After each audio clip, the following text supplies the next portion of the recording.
أعوذ بالله من الشيطان الرجيم. بسم الله الرحمن الرحيم. يا أيها الذين آمنوا إذا تناجيتم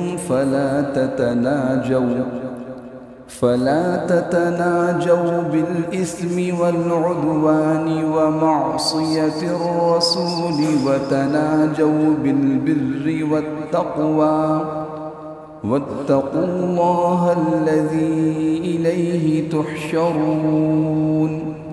إنما النجوى من الشيطان ليحزن الذين آمنوا وليس بضارهم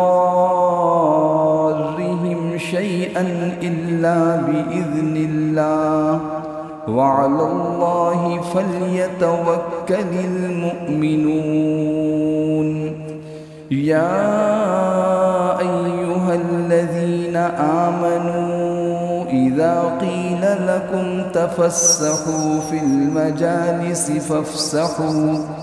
فافسحوا يفسح الله لكم وإذا قيل انشزوا فانشزوا يرفع الله الذين آمنوا منكم والذين أوتوا العلم درجات والله بما تعملون خبير. صدق اللہ العظیم. قرآن حکیم کی یہ 58 نمبر صورت ہے سورۃ المجادلہ. سورۃ المجادلہ 28ویں سپارے کی پہلی صورت ہے اور اس صورت میں 22 آیتیں ہیں اور 3 رکوع ہیں. ان 22 آیتوں میں سے ابتدائی 8 آیات کا ترجمہ و تفسیر گزشتہ دروس میں بیان کیا گیا. ابھی 3 آیتیں آیت نمبر 9، 10 اور 11 تلاوت کی گئیں. انہی 3 آیات کا ترجمہ و تفسیر انشاءاللہ آج کے درس میں بیان کیا جائے گا. پہلے ان 3 آیات کا ترجمہ سن لیجئے.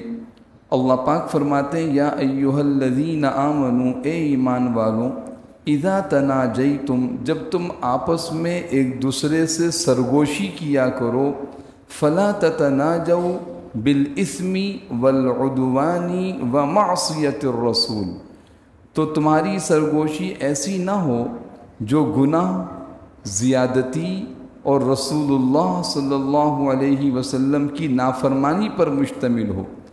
وتناجوا بالبر والتقوی، ہاں ایسی سرگوشی کرو جو نیک کاموں اور تقوی پر مشتمل ہو. واتقوا اللہ الذی الیہ تحشرون، اور اللہ سے ڈرتے رہو جس کے پاس تم سب کو جمع کر کے لے جایا جائے گا. انما النجوى من الشیطان، ایسی سرگوشی تو شیطان کی طرف سے ہوتی ہے جس میں گناہ ہو، معصیت ہو، رسول اللہ صلی اللہ علیہ وسلم کی اور زیادتی. ایسی سرگوشی انما النجوى من الشیطان، یہ شیطان کی طرف سے ہوتی ہے. کیوں کرواتا ہے؟ لیحزن الذین آمنوا، تاکہ وہ ایمان والوں کو غم میں مبتلا کرے. ولیس بضارہم شیئا الا باذن اللہ، اور وہ شیطان اللہ کے حکم کے بغیر انہیں ذرا بھی نقصان نہیں پہنچا سکتا. وعلی اللہ فلیتوکل المؤمنون، اور ایمان والوں کو اللہ ہی پر بھروسہ کرنا چاہیے. یا ایھا الذین آمنوا، اے ایمان والوں، اذا قیل لکم، جب تم سے کہا جائے، تفسحوا فی المجالس، مجلسوں میں دوسروں کے لیے گنجائش پیدا کرو. فافسحوا، تو گنجائش پیدا کر دیا کرو. یفسح اللہ لکم، اللہ تمہارے لیے وسعت پیدا کرے گا. وَإِذَا قِيلَ انشُزُوا، اور جب کہا جائے کہ اٹھ جاؤ، فانشزوا، تو اٹھ جاؤ. یرفع اللہ الذین آمنوا منکم والذین اوتوا العلم درجات، اور تم میں سے جو لوگ ایمان لائے ہیں اور جن کو علم عطا کیا گیا ہے، اللہ تعالیٰ ان کو درجوں میں بلند کرے گا. واللہ بما تعملون خبیر، اور جو کچھ تم کرتے ہو اللہ تعالیٰ اس سے پوری طرح باخبر ہے۔ سورۃ المجادلہ مدنی صورت ہے، نبی کریم سرور دو عالم صلی اللہ علیہ وسلم کے مدینہ طیبہ کی طرف سفر ہجرت کے بعد نازل ہوئی ہے، اس لیے اس کو مدنی صورتوں میں شمار کیا جاتا ہے۔ لفظ مجادلہ کا مفہوم آتا ہے آپس میں بحث و مباحثہ، کسی بات پر اصرار، کسی بات پہ مجادلہ کرنا۔ شان نزول میں عرض کر چکا ہوں گزشتہ دروس میں کہ خولہ بنت ثعلبہ رضی اللہ تعالیٰ عنہ کا واقعہ کہ ان کے شوہر اوس بن صامت انصاری رضی اللہ تعالیٰ عنہ نے ان کے ساتھ زہار کر لیا، یوں کہا انتی علیہ کا ظہری امی۔ وہ پریشان ہو کے آپ صلی اللہ علیہ وسلم کے پاس آئیں اور آپ سے بار بار اپنے اس مسئلے کا حکم پوچھنے لگیں۔ آپ صلی اللہ علیہ وسلم پر اس وقت تک کوئی حکم زہار سے متعلق نازل نہیں ہوا تھا۔ زمانہ جاہلیت میں زہار طلاق سے بھی بدترین صورت تھی، لہٰذا کوئی صورت نہیں تھی کہ اب یہ میاں بیوی کی حیثیت سے رہ سکیں۔ بالآخر خولہ بنت ثعلبہ رضی اللہ تعالیٰ عنہ اللہ پاک سے فریاد کرنے لگیں، جس کو قرآن نے بیان کیا، قد سمع اللہ قول التی تجادلک فی زوجہا وتشتکی الی اللہ واللہ یسمع تحاورکما۔ تو یہ اسی مجادلہ کی پس منظر میں صورت کا نام ہے مجادلہ۔ پھر زہار کا حکم تفصیل سے بیان کیا گیا، اس کا کفارہ بیان کیا گیا، منع کیا گیا کہ زہار نہ کیا جائے، اپنی بیوی کو اپنی ماں کی مشابہ، بہن بیٹی کے مشابہ، محرم رشتہ داروں کے مشابہ نہ بنائیں، یہ ناپسندیدہ بات ہے۔ لَيَقُولُونَ مُنْكَرًا مِنَ الْقَوْلِ، وزورا اور جھوٹی بات نہیں کہنی چاہیے۔ اور اگر تم کہتے ہو پھر اللہ سے معافی مانگتے ہو تو اللہ تمہارے گناہ کو معاف کر دیں گے، اور اگر تم نے اس طرح کیا تو شریعت مطہرہ کا حکم یہ ہے کہ یہ زہار قرار پائے گا اور تمہیں کفارہ دینا ہوگا۔ یہ تفصیل آ چکی۔ پھر اس کے بعد فرمایا تلک حدود اللہ، یہ اللہ کی حدود ہیں، لہٰذا اسے پورا کرنا ضروری ہے، اس سے آگے نہ جانا، اس کو پھلانگنا نہیں، ورنہ جو لوگ اللہ اس کے رسول کی مخالفت کرتے ہیں وہ دنیا میں بھی ذلیل ہوں گے، آخرت میں بھی ان کے لیے ذلت والا عذاب ہوگا۔ اور تم جانتے ہو کیا ہے آخرت؟ اللہ پاک سب کے سب لوگوں کو اٹھائیں گے اور بتا دیں گے تم نے دنیا میں کیا کیا، تم تو بھول گئے، اللہ نہیں بھولے، تم تو بھول گئے۔ وَنَسُوا أَحْصَاهُ اللَّهُ، اللہ نے گن گن کے رکھا اس کو، اللہ ہر چیز پر قادر ہے۔ یہ ہے خلاصہ اس صورت کے پہلے رکوع کا، جس میں یہ احکام و مضامین بیان کیے گئے۔ دوسرا رکوع شروع ہوا تو یہودیوں کی ایک بری عادت کی طرف اشارہ اور مسلمانوں کو اس عادت سے روکنے کی ترغیب اور نصیحت کی گئی۔ عادت کیا تھی؟ مدینہ طیبہ آپ صلی اللہ علیہ وسلم تشریف لائے تو اب وہاں یہودی تھے، منافقین بھی تھے، مشرکین تو اپنی جگہ تھے ہی جو بت پرستی کرتے تھے۔ ان کے دلوں کے اندر مسلمانوں کے بارے میں بغض تھا، یہودیوں کی دل جب سے اب تک چلا آ رہا ہے۔ تو مسلمانوں کو آتا ہوا دیکھیں تو دو یہودی آپس میں کانا پھوسی کریں، جس کو ہم سرگوشی کہتے ہیں، کان میں کوئی بات کریں اور اشارے بھی کریں، جس سے مسلمان کو یہ غلط فہمی ہو، یہ خیال ہو کہ یہ میرے بارے میں کوئی بات کر رہے ہیں۔ اب یہ بڑا بدترین اور برا عمل تھا، اس سے روکا گیا کہ یہ کام نہ کرو۔ اس میں جو بڑی بڑی گناہ کی باتیں ہیں وہ کیا ہے؟ پہلی بات تو اسم ہے، گناہ ہے، اور نمبر 2 عدوان، زیادتی ہے، نمبر 3 معصیت الرسول، پیغمبر کی نافرمانی ہے، لہذا تم اس سے بچو۔ لیکن وہ باز نہ آتے تھے، ایک بات۔ دوسرا عمل ان کا یہ تھا کہ آپ صلی اللہ علیہ وسلم کی مجلس میں آتے تو آپ کو سلام اس انداز سے کرتے کہ لام کو حذف کر دیتے، السلام علیکم کے بجائے کہتے السلام علیکم۔ لفظ سلام کے معنی سلامتی اور سام کے معنی ہلاکت، تو وہ لفظ سام کہتے۔ قرآن کریم نے اس پر بھی تنبیہ فرمائی کہ آپ کے پاس آتے ہیں اذا جاؤکا حیوکا بما لم یحیک بہ اللہ۔ اللہ قرآن میں تو کہیں سلام علی المرسلین، سلام علی عبادہ الذین اصطفیٰ، مرسلین انبیاء پر سلام ہو، علی عبادہ الذین اصطفیٰ چنے ہوئے بندوں پر سلام ہو۔ اور یہ یہودی بدبخت امام الانبیاء سرور کونین صلی اللہ علیہ وسلم کی مجلس میں آئے کہتے ہیں السلام علیکم، لہٰذا ان کو یہ نہیں کہنا چاہیے۔ ان دو چیزوں پر تنبیہ کی گئی، اور یہودیوں کی بدبختی اور بدقسمتی کا اندازہ لگائیے، کہنے لگے اچھا یہ ہم غلط کرتے ہیں، اگر ہم غلط کرتے تو ہم پہ عذاب کیوں نہیں آتا؟ یہ الفاظ قرآن نے بیان کیے ان کے، وَيَقُولُونَ فِي أَنفُسِهِمْ، اپنی جی میں کہتے ہیں یا اپنے لوگوں میں کہتے ہیں، یہودی آپس میں ایک دوسرے سے کہتے ہیں یا اپنے دل میں کہتے ہیں، لولا يعذبنا اللہ بما نقول، اللہ ہمیں عذاب کیوں نہیں دیتا بما نقول، اس بات پر جو ہم کہہ رہے ہیں۔ اس کا مطلب ہے ہم صحیح کر رہے ہیں۔ یہ سرگوشیاں بھی اس انداز سے صحیح ہیں، اور نعوذ باللہ رسول اللہ صلی اللہ علیہ وسلم پر السلام علیکم بھی صحیح جواب دیا، حسبہم جہنم، دنیا میں اگر بچ گئے تو جہنم تمہارے لیے کافی ہے، یصلونہا، اس میں داخل ہوگے، فبئس المصیر، برا ٹھکانہ ہے۔ یہ آیت نمبر 8 تک کا پورا خلاصہ میں نے عرض کیا۔ اب آیت نمبر 9 دیکھیے، آج کے درس کی پہلی آیت۔ اللہ پاک فرماتے ہیں یا ایھا الذین آمنوا، وہ حکم تو، وہ برا عمل تو یہودیوں کا تھا، لیکن تم کیا کرو اے ایمان والو، اذا تناجیتم، دیکھیے سرگوشی کا کوئی نہ کوئی موقع آ جاتا ہے، کوئی ایسا موقع پیش آ جاتا ہے کہ انسان کسی کے کان میں کوئی بات کہے۔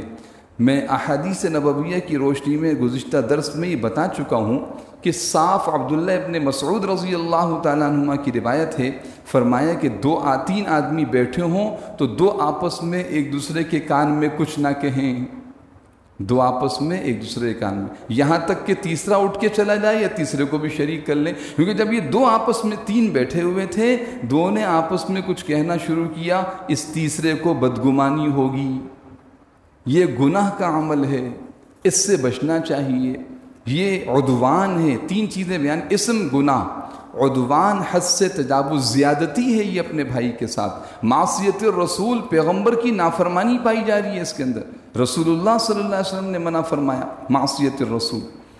یہاں تک کہ میں نے عرض کیا تھا کہ فقہاء نے اس سے یہ حکم بھی نکالا کہ ایک مجلس میں 3 آدمی بیٹھے ہیں، 4 آدمی بیٹھے ہیں، 2 آدمی یا 3 آدمی، یعنی کچھ لوگ 2-3 چند آدمی ایسے جو ایک خاص زبان کو جانتے ہیں اور دوسری زبان والے وہ زبان نہیں جانتے۔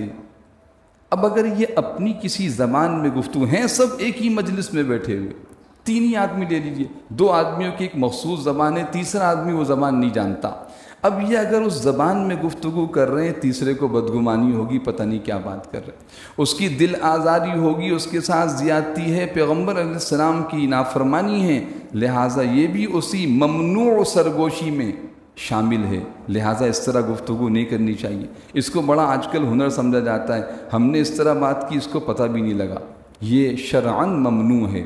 تو کیا فرمایا یا ایھا الذین آمنوا، سنیے، پہلے تو ایمان والوں کو خطاب نہیں کیا تھا، پہلے تو الم تر الی الذین نہوا سے یہودیوں کا ذکر تھا، اور آیت نمبر 7 میں تو بہت اچھی طرح سب کو تنبیہ کی تھی۔ تم سمجھتے ہو جہاں 2 ہوں گے بات کرنے والے، تیسرا اللہ ہوگا، جہاں 3 ہوں گے چوتھی اللہ کی ذات، جہاں 4 ہیں 5ویں اللہ کی ذات، کم ہوں زیادہ ہوں اللہ وہاں موجود ہے۔ تم کیسی سرگوشیاں کر رہے ہو؟ تمہیں نہیں پتہ رب العالمین کی ذات وہاں موجود ہے، تمہاری ہر بات کو سن رہی۔ تو پھر فرمایا اے ایمان والو اذا تناجیتم، جب تمہیں سرگوشی کرنی ہی ہو، کان میں کوئی بات کسی سے کہنی ہو، فلا تتناجوا بالاسم، گناہ کی بات نہ کرنا، یہ گناہ ہے کہ لوگوں کی موجودگی میں سرگوشی کی جائے، والعدوان، اور کوئی زیادتی کی بات نہ کرنا، تمہاری سرگوشی گناہ پر مشتمل نہ ہو، کوئی زیادتیاں نہ ہو، معصیت الرسول، پیغمبر کی نافرمانی نہ ہو، اس میں وہ سارے مشورے، وہ ساری میٹنگیں، وہ ساری پلاننگز شامل ہو گئیں جس میں گناہ کی بات ہو، فلاں کو اس طرح نقصان پہنچا جائے، فلاں کی وہ خفیہ بات جو ہمیں معلوم ہوئی ہے نا، اس کو اس طرح اچھالا جائے کہ معاشرے میں اس کی بے عزتی ہو جائے، یا اس کو بلیک میل کیا جائے، پتہ ہے ہم 3 آدمیوں کو یہ بات پتہ، تم چاہو تو بس دیکھو پھر، ہاں اس کو تنگ کیا جائے، اس کو مجبور کیا جائے، عدوان، زیادتی نہ کرنا، معصیت الرسول، پیغمبر کی نافرمانی نہ کرنا۔ ہاں کبھی مشورے کی نوبت آ جائے، کبھی آپس میں کوئی گفتگو کرنی پڑ جائے تو کیا کرو، وَتَنَاجَوْا بِالْبِرِّ وَالتَّقْوَىٰ، نیکی کے کاموں اور تقوی کے کاموں کی سرگوشی کرنا، بالبر نیکی کا کام، کوئی خیر خواہی، کوئی بھلائی، کسی کا کوئی فائدہ، ہاں چپکے سے بھئی بس وہ فلاں کی مدد کرنی ہے، فلاں حاجت کو پورا کرنا ہے، فلاں کا عیب لوگوں کے سامنے اسے چھپانا ہے، اس کی خیر خواہی، بالبر نیکی اور خیر خواہی، والتقوی اور پرہیزگاری، ہاں کوئی اللہ کی نافرمانی والی سرگوشی نہ ہو۔ اور تم کیا سمجھتے ہو جس طرح اللہ تمہاری سرگوشیوں کے درمیان موجود ہے، اسی طرح تم اس کے روبرو کل پیش ہوگے اور تمہارے اس تمام خفیہ اور ظاہری چیزوں کا جواب دینا ہوگا۔ یہ سورۃ البقرہ تیسرا پارہ سورۃ البقرہ ختم ہو رہی ہے اور اللہ پاک نے عجیب آیت وہاں نازل فرمائی، ان تبدوا ما فی انفسکم او تخفوہ یحاسبکم بہ اللہ، تم جو تمہارے دل میں ہے تم ظاہر کرتے ہو یا چھپاتے ہو، یحاسبکم بہ اللہ، اللہ تم سے اس کا محاسبہ کریں گے، وہ دلوں کی پوشیدہ باتوں کو جانتا ہے۔ اس کی طرف اشارہ فرمایا، واتقوا اللہ، ڈرو اللہ سے، الذی الیہ تحشرون، جس کی طرف تم سب کو جمع کر کے لے جایا جائے گا۔ لفظی ترجمہ دیکھیے اس آیت کا، یا ایھا الذین آمنوا، اے ایمان والو، یا ایھا الذین، اے وہ لوگوں، آمنو جو ایمان لائے، اذا جب تناجیتم تم آپس میں سرگوشی کرو، فلا تتناجوا تو سرگوشیاں نہ کرنا، بالاسمی گناہ والی، والعدوانی زیادتی والی، ومعصیت الرسول رسول کی معصیت نافرمانی والی۔ پھر کیسی سرگوشی کریں؟ وتناجوا اور سرگوشی کرو، بالبر ایسی سرگوشی جو نیکی کے کاموں کی ہو، بر نیکی، والتقوی اور پرہیزگاری اور تقوی جس میں اللہ کا ڈر ہو، اللہ کا دھیان ہو کہ اللہ کی ذات یہاں موجود ہے۔ واتقوا اللہ اور ڈرو اللہ سے، الذی وہ ذات، الیہ اسی کی طرف، تحشرون تم سب کو جمع کر کے لے جایا جائے گا۔ کوئی بچنا چاہے میں نہ جاؤں، میں رک جاؤں، میں کہیں چھپ جاؤں، کوئی صورت نہ ہوگی۔ ہر فرد بشر، ہر انسان اللہ کے سامنے میدان محشر میں جمع ہوگا۔ تحشرون اس کو میدان محشر کیوں کہا جاتا ہے؟ وہاں لوگ جمع کر کے لائے جائیں گے، سارا مجمع جمع ہے، پورا میدان۔ کون لوگ ہیں؟ حضرت آدم علیہ السلام سے لے کر قیامت تک آنے والا آخری انسان اس میدان میں موجود ہے۔ واتقوا اللہ الذی الیہ تحشرون، ڈرو اللہ سے جس کے پاس تم سب کو جمع کر کے لے جایا جائے گا۔ اچھا، وہ جو سرگوشیاں کر رہے ہیں یہودی، جس سے مسلمانوں کو نقصان پہنچانا چاہتے ہیں، اب اس کا جواب بڑے خوبصورت انداز سے دیا ہے۔ ساری دنیا میں جناب آپ کو پتہ ہے، امریکہ میں، یورپ میں، ساری دنیا میں مسلمانوں کو، اسلام کو مٹانے کی ایسی پلاننگز ہو رہی ہیں، ایسے مشورے اور سرگوشیاں ہو رہی ہیں، ایسی میٹنگز ہو رہی ہیں۔ ارے جناب، قرآن کہتا ہے کوئی فکر کی بات، تم اپنا کام کرو، تم ایمان پر جمو، تم اعمال صالحہ، تم صبر و تقوی والی زندگی اختیار کرو۔ باقی رہا ان کی سرگوشیاں، سنیے اس کا جواب اللہ پاک دیتے ہیں، آیت نمبر 10 سورۃ المجادلہ، انما النجوى من الشیطان، وہ سرگوشیاں جو گناہوں پر، ظلم و زیادتی پر، رسول اللہ کی نافرمانی پر یا دین حق کے مٹانے کے بارے میں ہوتی ہیں، یہ سرگوشیاں شیطان کی طرف سے ہیں۔ انما النجوى، نجوہ سرگوشی، یقیناً ایسی سرگوشی، من الشیطان شیطان کی طرف سے ہے، لیحزن تاکہ غمگین کریں، حزن اور غم کے اندر مبتلا کریں، کن کو؟ الذین آمنوا، ان لوگوں کو جو ایمان لائے۔ اب ایمان والے پریشان، پتہ نہیں کیا ہمارے خلاف، دین کے خلاف، اسلام کے خلاف کیسی سن کا، یہ ان کا طریقہ ہے۔ لیکن سنیں آپ، وَلَيْسَ بِضَارِّهِمْ، نہیں ہیں وہ ضرر پہنچانے والے، شَيْئًا کچھ بھی، معمولی ضرر بھی نہیں پہنچا سکتے، إِلَّا بِإِذْنِ اللَّهِ، مگر اللہ کے حکم سے۔ جو ضرر پہنچے گا وہ اللہ کی اذن اور چاہت سے پہنچے گا، اس کے فیصلے اور حکم سے پہنچے گا، ان باطل والوں کی پلاننگوں سے نہیں پہنچے گا۔ اور ان کے ضرر سے بچنے کے لیے دین حق پر استقامت اور جمنا ضروری ہے، یعنی وہ اعمال کریں جن اعمال کی وجہ سے اللہ کی مدد و نصرت نازل ہوتی. پیچھے آپ کے سامنے آیتیں آ چکی ہیں صبح کے درس میں کہ غزوہ بدر ہو، احد ہو، احزاب ہو، فتح مکہ ہو، مختلف بلا ان تصبروا وتتقوا، بلا ان تصبروا وتتقوا ان تؤمنوا وتتقوا. ایمان، تقوی، صبر. ایمان، تقوی، صبر، یہ بڑی بڑی صفات ہیں کہ یہ اپنے اندر پیدا کر لو. یأتوکم من فورہم، تمہاری مدد کے لیے اللہ کی طرف سے آئیں گے. کبھی 3000 فرشتے، کبھی 5000 فرشتے، کبھی اللہ کی بذات خود مدد و نصرت تمہارے ساتھ ہوگی. یہ قرآن کی آیتیں. تو فرمایا لیس بضارہم شیئا، اللہ کے حکم کے بغیر، الا باذن اللہ، اللہ کے حکم کے بغیر، اس کی چاہت کے بغیر یہ ذرہ نقصان نہیں پہنچا سکتے. شیئا، معمولی چیز. تمہیں کیا کرنا ہے؟ وعلی اللہ، اور اللہ ہی کی ذات پر فلیتوکل المؤمنون، ایمان والوں کو بھروسہ کرنا چاہیے. توکل، اعتماد اللہ کی ذات پر ہو. کس کو اعتماد ہوگا؟ جو اللہ کی ذات و صفات پر یقین رکھتا ہوگا، جس کو اللہ کی قوت و طاقت پر اعتماد ہوگا، پھر وہ اللہ کی اطاعت و فرما برداری کرے گا اور اللہ پر کامل یقین و بھروسہ رکھے گا. اللہ پاک ہمیں یہ نصیب فرمائے. آیت نمبر 11 میں ایک خاص حکم کو بیان کیا گیا جس کا شان نزول مفسرین نے، ابن کثیر رحمۃ اللہ علیہ، دیگر مفسرین نے یہ بیان فرمایا کہ نبی کریم سرور دو عالم صلی اللہ علیہ وسلم، یہ مدینہ منورہ کا زمانہ چل رہا ہے، مدنی دور ہے. مسجد نبوی میں آج بھی وہ جگہ موجود ہے، اس کو صفہ کہا جاتا ہے. صفہ، ایک چبوترا. آپ صلی اللہ علیہ وسلم کا یہ روضہ اقدس ہے. اس روضہ اقدس کے پیچھے کی جانب وہ صفہ ہے، چبوترا اونچا سا. وہ اس وقت بھی ایک چبوترا سا تھا. آپ صلی اللہ علیہ وسلم بھی وہاں تشریف فرما ہوتے، یعنی یہ سمجھے محراب ہے تو تھوڑے فاصلے پہ صفہ ہے، تو وہاں آپ بھی تشریف فرما ہوتے. صحابہ کی ایک جماعت جو کم زیادہ ہوتی رہتی تھی اور اوسط تعداد اس کی محدثین نے 70 بتائی ہے. تقریباً 60-70 وہاں موجود ہوتے تھے. یہ کون صحابہ تھے؟ جو اپنے کام کاج سے فارغ ہو کے آ جاتے. کچھ تو ایسے تھے انہوں نے اپنے سارے کاموں کو چھوڑ دیا، حضور کی مجلس، حضور کی محفل، آپ سے قرآن و سنت کو سیکھنا، آپ سے تزکیہ نفوس، یہ سارا کام آپ سے سیکھتے. تو اس صفہ والے کہلاتے تھے چبوترا. حضور علیہ السلام اس چبوترے پہ تشریف فرما تھے. صحابہ کرام بیٹھے ہوئے تھے. اس آیت کے نازل ہونے کا واقعہ، شان نزول عرض کر رہا ہوں. تو اور تقریباً اچھے خاصے لوگ بیٹھے ہوئے تھے.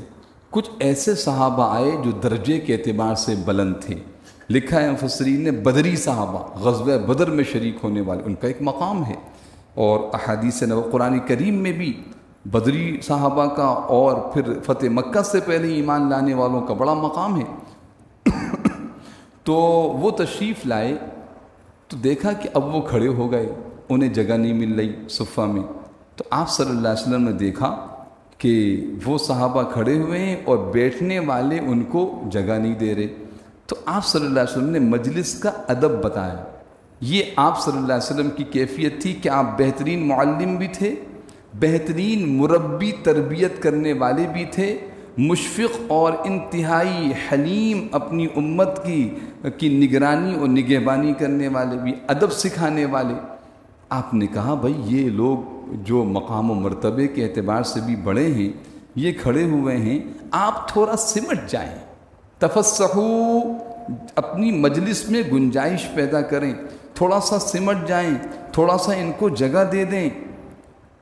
اور آپ ان کو جگہ دیں گے تو اللہ سبحانہ و تعالی یعنی گنجائش، وسعت پیدا کریں گے مجلس میں. اللہ آپ کے لیے دنیا اور آخرت میں وسعتیں پیدا کرے گا. اور پھر ایسا ہوا کہ جب جگہ کا کچھ سمٹے تو جگہ پھر تھوڑی تھی. تو بعض نوجوان صحابہ اور بعض ایسے خاص تعلق والے جو مستقل وہاں موجود ہوتے تھے، ان سے کبھی آپ یہاں سے اٹھ جائیں، ادھر جا کے بیٹھ جائیں، ان کو جگہ دے. تو بعضوں کو اٹھا بھی دیا. تو منافقین کو تو موقع چاہیے ہوتا ہے. منافقین نے اعتراض شروع کیا.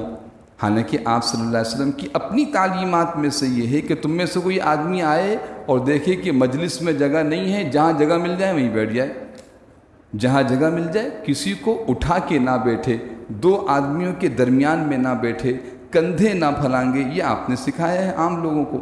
لیکن اس آیت میں اور اس موقع پر جو ادب سکھایا گیا کہ باہر سے آنے والے کو تو اب بھی یہی حکم ہے، کسی کا کندھا نہ پھلانگے، کسی کو دھکا نہ دے، کسی کو ہٹا کر اس کی جگہ پہ نہ بیٹھو، اٹھو بھائی یہ ہماری جگہ ہے۔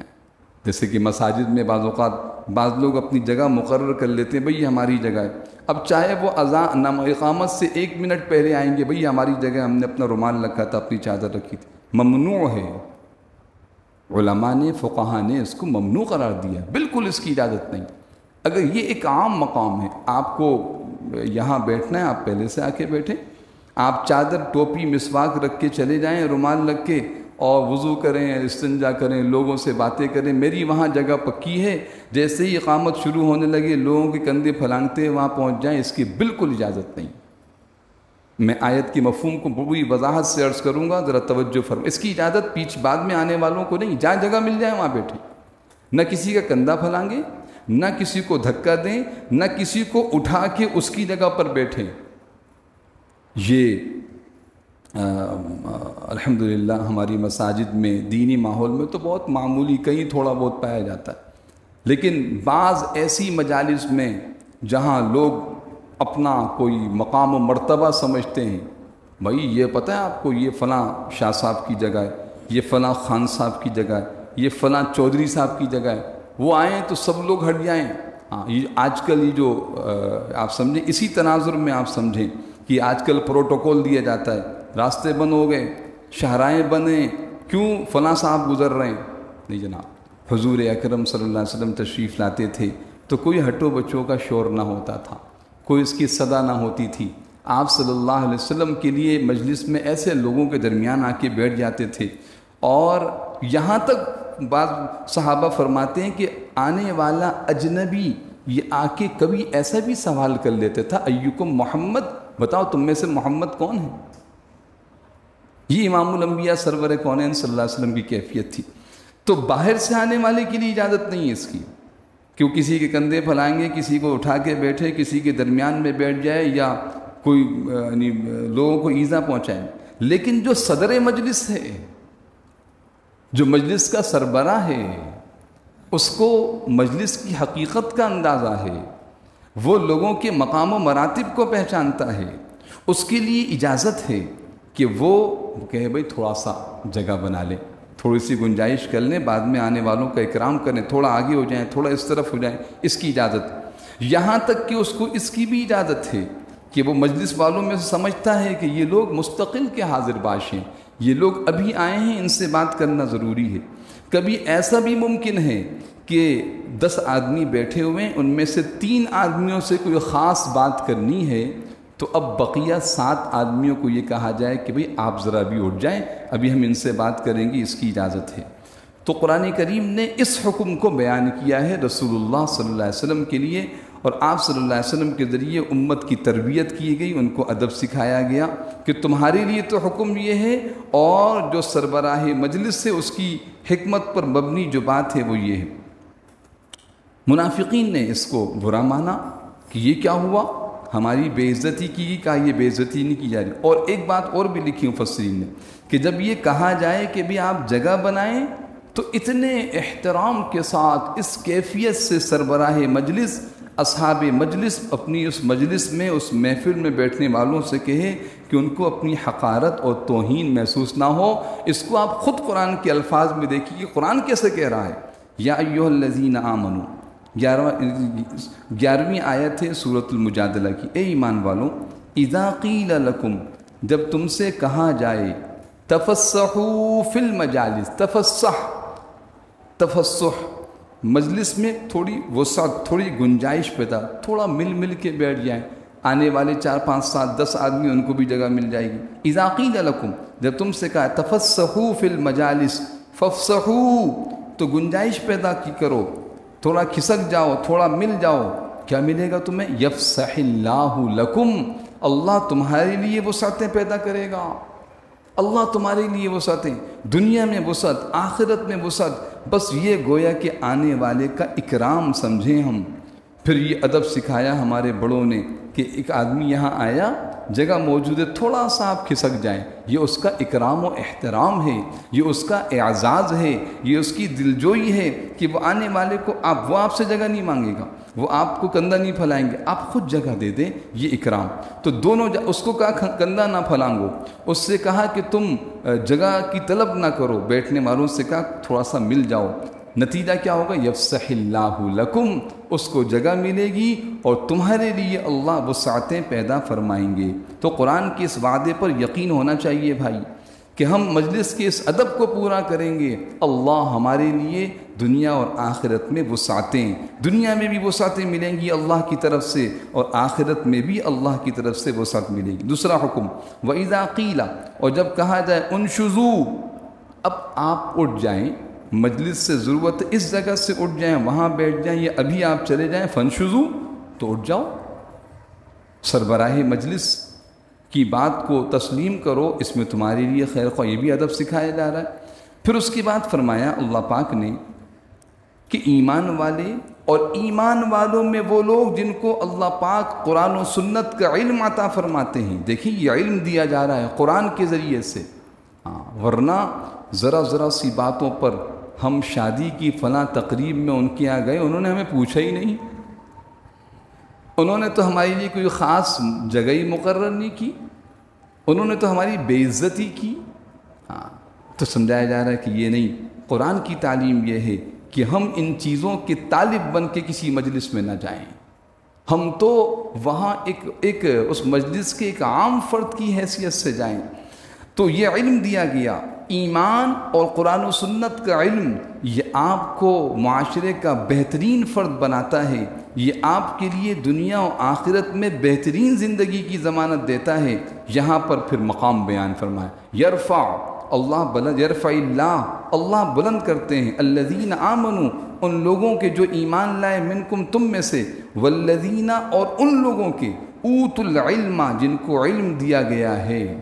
علم سے مراد قرآن و سنت کا علم ہے۔ کیا کرتے ہیں اللہ پاک؟ درجات، ان کے درجے بلند کرتے ہیں۔ کیوں بلند کرتے ہیں؟ کہ ایمان اور دین کا علم یہ تقاضا کرتا ہے کہ تم ایسے زندگی گزارو، عبادت کا طریقہ یہ ہے، معاشرت کا طریقہ یہ ہے، معاملات کا طریقہ یہ ہے، لوگوں سے رہن سہن برتاؤ اس طرح کرنا۔ اب جو ایمان اور دین کا علم حاصل کرے گا تو وہ اس طرح زندگی گزارے گا، جب اس طرح زندگی گزارے گا تو رب العالمین ان کے درجات کو بلند فرمائیں گے، رب العالمین ان کے درجات کو بلند فرمائیں گے۔ پھر اس کے بعد فرمایا واللہ بما تعملون خبیر، اس آیت کا آخری حصہ، واللہ اور اللہ کی ذات، بما تعملون جو کچھ تم کر رہے ہو، خبیر اس سے باخبر ہے، اچھی طرح جانتی ہے، سب باتوں سے باخبر ہے، ہر بات تمہیں سکھائی گئی، ہر موقع پہ تمہاری رہنمائی و تربیت کی گئی۔ اب اس کے باوجود تم ایمان تو لے آئے اور قرآن کی تعلیمات بھی تمہارے سامنے رکھی گئیں، پھر بھی تم اس کے خلاف زندگی گزارو، تو یاد رکھو اللہ تمہارے سارے کاموں سے باخبر ہے، کل تمہیں ان سب کا جواب و حساب دینا ہوگا۔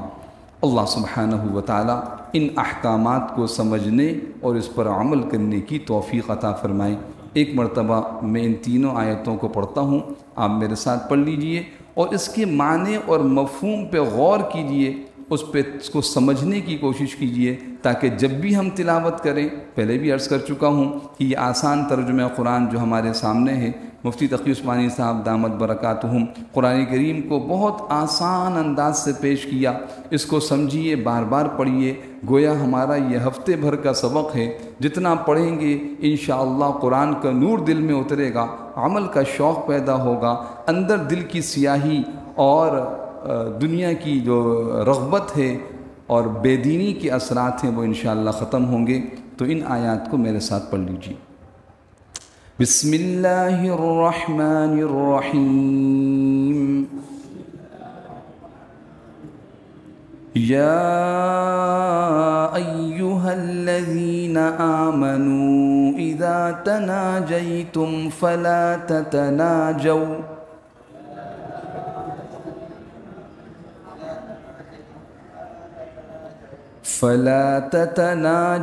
بالإثم والعدوان ومعصية الرسول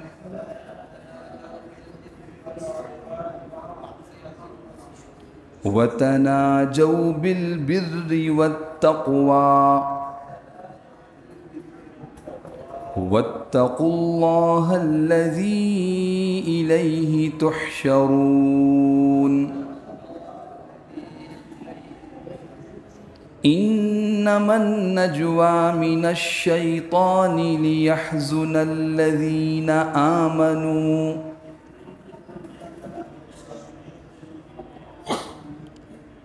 وليس بضارهم شيئا إلا بإذن الله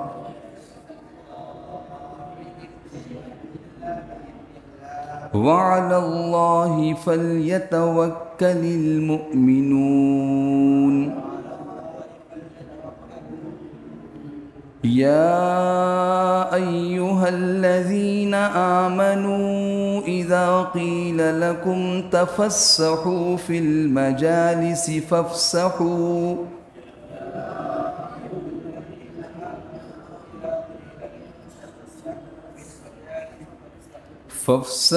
يفسح الله لكم وإذا قيل انشزوا فانشزوا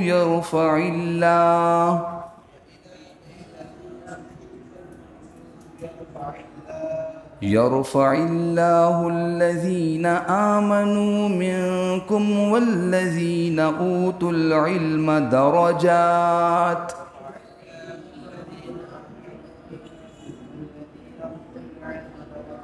والله بما تعملون خبير